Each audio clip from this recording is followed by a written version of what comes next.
ರಾತ್ರಿ ನಡೆದ ಡೆಲ್ಲಿ ಕ್ಯಾಪಿಟಲ್ಸ್ ವಿರುದ್ಧದ ಪಂದ್ಯದಲ್ಲಿ ರಾಯಲ್ ಚಾಲೆಂಜರ್ಸ್ ಬೆಂಗಳೂರು ತಂಡ ಭರ್ಜರಿ ಗೆಲುವು ಸಾಧಿಸುವ ಮೂಲಕ ಹಿಂದಿನ ಸೋಲಿನ ಸೇಡು ತೀರಿಸಿಕೊಂಡಿತ್ತು.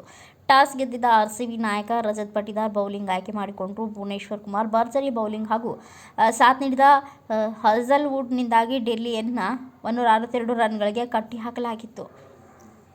KL Rahul 42 run, Stubbs 34 run ಹಾಗೂ ಅಭಿಷೇಕ್ ಫೆರೋಲ್ 28 ರನ್ಗಳಿಂದಾಗಿ 8 ವಿಕೆಟ್ ನಷ್ಟಕ್ಕೆ 162 ರನ್ ಗಳಿಸಿತು. ಆರ್ಸಿಬಿ ಪರ ಭುವನೇಶ್ವರ್ ಕುಮಾರ್ 3, ಹೇಜಲ್ವುಡ್ 2 ವಿಕೆಟ್ ಪಡೆದು ಮಿಂಚಿದರು. ಯಶ್ ದಯಾಳ್ ಹಾಗೂ ಕೃಣಾಲ್ ಪಾಂಡ್ಯ ತಲಾ 1 ವಿಕೆಟ್ ಪಡೆದರು. ಅಲ್ಪ ಮುನ್ನಡೆಯ ಗುರಿಯನ್ನು ಬೆನ್ನು ಹತ್ತಿದ ಆರ್ಸಿಬಿ ಆರಂಭದಲ್ಲಿ ಝಕೆಬ್ ಬೇತಲ್ 12 ರನ್ ವಿಕೆಟ್ ಕಳೆದುಕೊಂಡಿತು. ಪಡಿಕ್ಕಲ್ ಡಕೌಟ್. ನಾಯಕ ಪಟಿದಾರ್ ಕೇವಲ 6 ರನ್ ಗಳಿಸಿ ನಿರಾಸೆ ಮೂಡಿಸಿದರು. ಆದರೆ ಒಂದು ಕಡೆ ವಿರಾಟ್ ಕೊಹ್ಲಿ ಗಟ್ಟಿಯಾಗಿ ನಿಂತಿದ್ದರು, ಮತ್ತೊಂದು ಕಡೆ ಕೃಣಾಲ್ ಪಾಂಡ್ಯ ಭರ್ಜರಿ ಬ್ಯಾಟ್ ಬೀಸಿದ್ದು ಕೊಹ್ಲಿ 51 ರನ್ಗೆ ಔಟ್ ಆದರು.